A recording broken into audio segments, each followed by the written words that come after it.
Hello! Thanks for joining our learning corner about putting your garden to bed. Did you know that in the garden, youth have the opportunity to learn about food production, biodiversity, and its interdependence with natural systems, all while gaining valuable climate action skills to help shape their food system and build community? You will hear from Cape Breton garden mentor Ruth Lapp and school community garden project lead Jess Ross. Over the next 15 minutes, they will be going over how to put either your pollinator or vegetables garden to bed.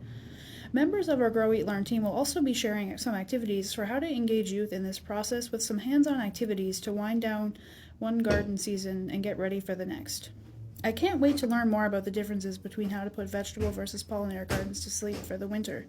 Ruth and Jess, take it away. There's a slight difference between the kinds of gardens that we're working with in the schools. One of them being the pollinator and the fruit tree, the perennial gardens, and this being the vegetable garden, which is usually more annuals, like tomato plants and beans and squash and things like that. So these are just a series of bullet points that basically you will find repeated in the garden lesson resource that we're going to follow. The next slide will show you. But these are just suggestions, and this is actually the time to be thinking about this. So I'm just going to go through them and maybe give a couple points of why these are important. So the first one is mapping your garden, and most people don't do that, me included. Mapping the garden is really important because it helps you remember where you planted something from the previous year.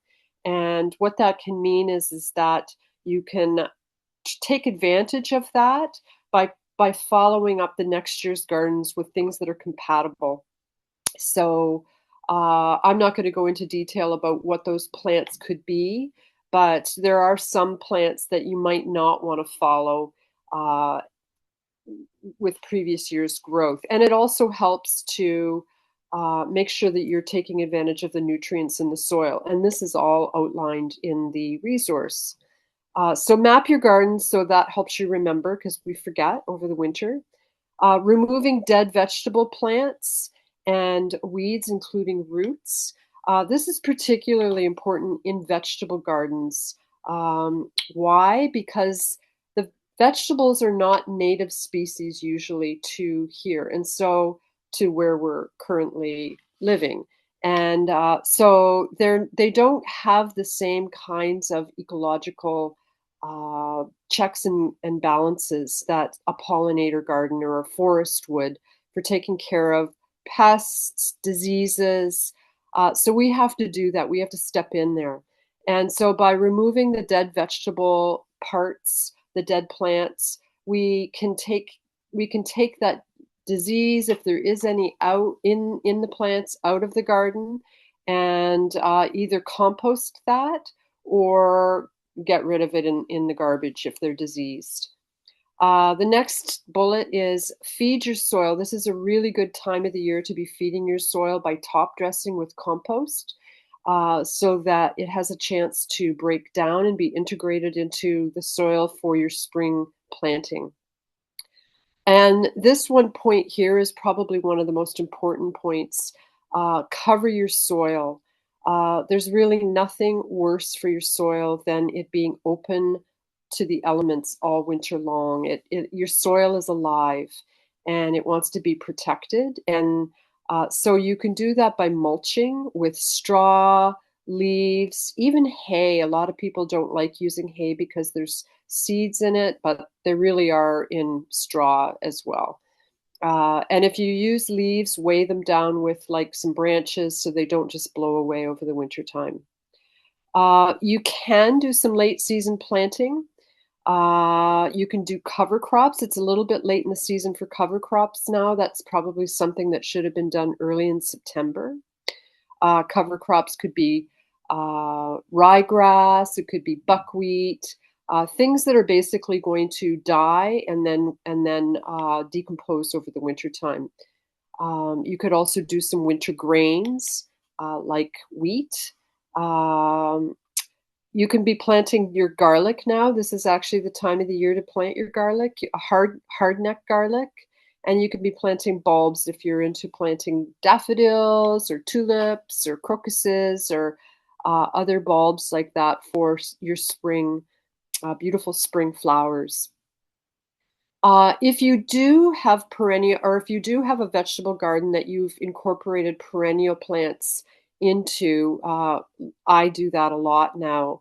Mark those plants where they are so that you don't end up digging them up in the springtime when you're wanting to, make new rows for your beans or planting your tomato plants or things like that. So put a marker in there so you don't disturb them.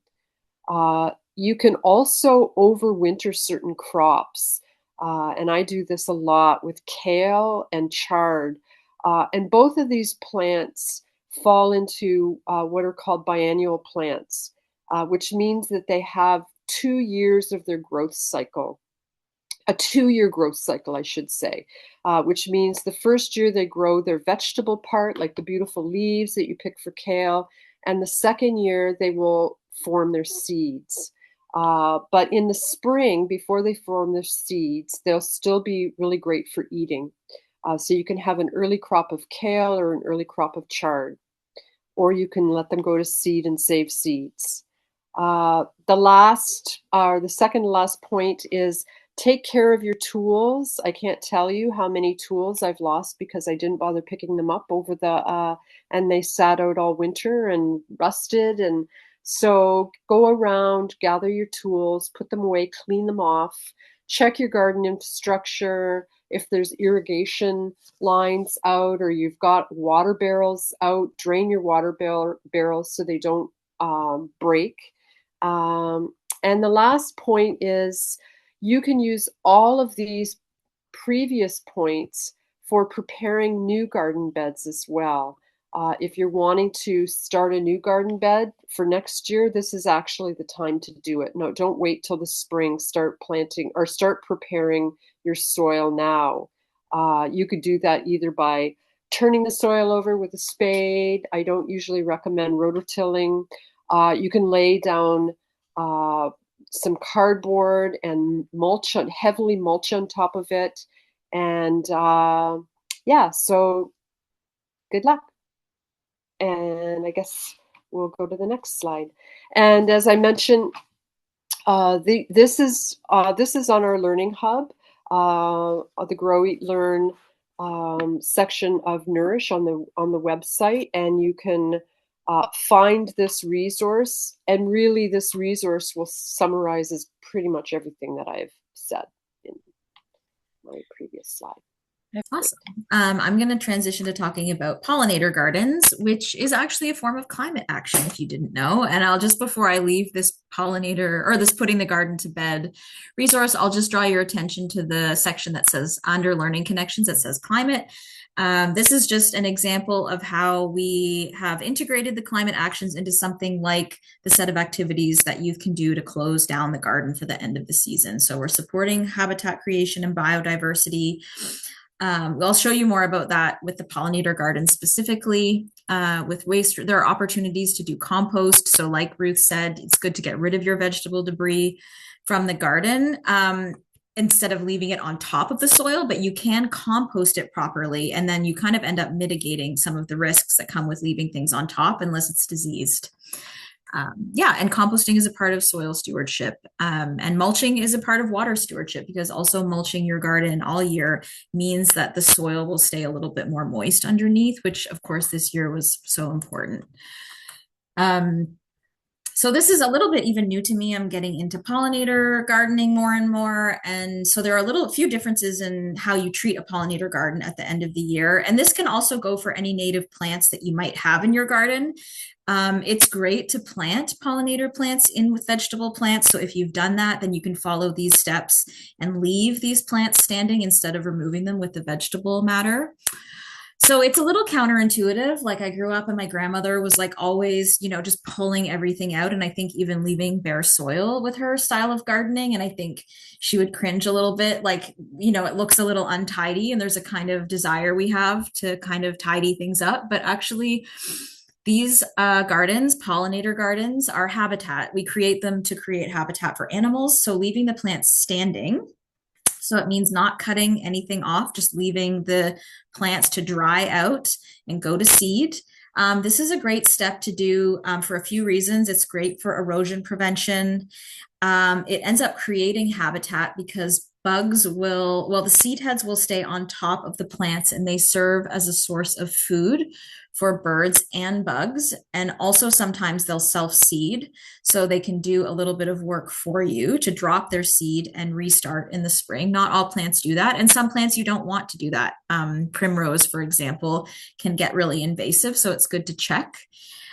There's a question like, if you leave them standing, do you just never cut them down? And what happens? Like, it sounds kind of chaotic. And what a great practice to do is in the spring, you cut the fall plants that you left standing. And what you get year after year is that every year you'll have new growth, which will be tall and go to seed. And in and among that, there will be older stalks that will be cut, that you cut from the spring. And when they dry out, the following fall, those hollow stems of plants are important nesting habitat and egg-laying habitat for bugs.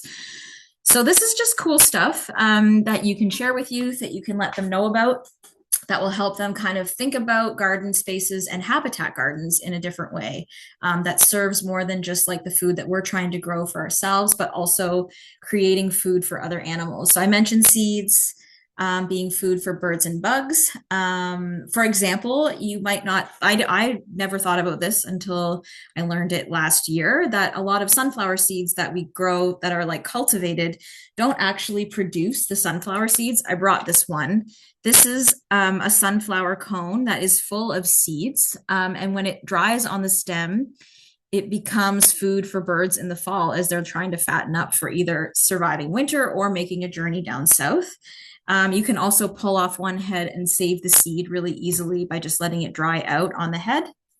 And then you're like creating a habitat space for animals to come through. So birds will visit, and some bugs too, to find the seeds that you've left for them. Same principle in conclusion as the other is just cover the soil. You oftentimes will get plant debris throughout the year, and you can sometimes just drop that on the top, but you can supplement with straw, hay, other things that were indicated there. So yeah, that's all that we wanted to share about putting the garden to bed. These are a couple of activity ideas that you can use with youth at the year end, that can encourage both like learning about how pollinator gardens are habitat and how we can make them better habitat. You can make a bee house. There's a link that Raina will drop in the chat to a way to make a bee house. It's important that they need annual cleaning because they can trap viruses and bacteria, and you don't want to create a place where illness will spread. So they do need a bit of maintenance if you're going to go to that step. Also planting some logs.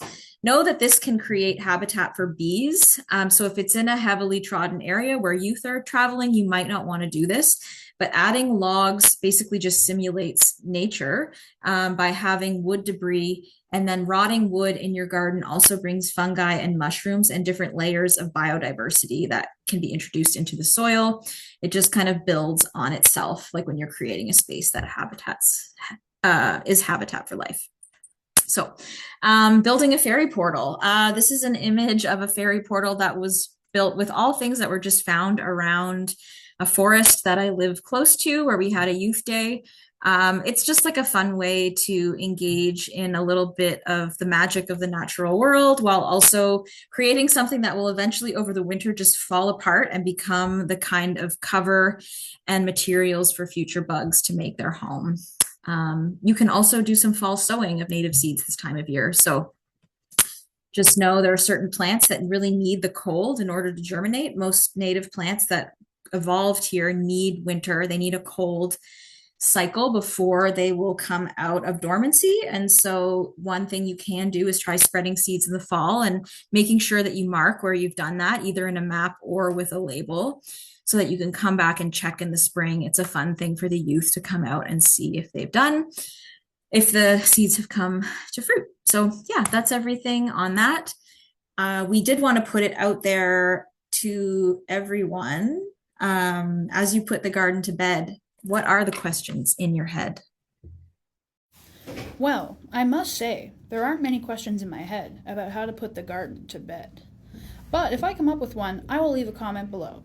The Grow Eat Learn team would love to hear from you. Happy fall, everyone.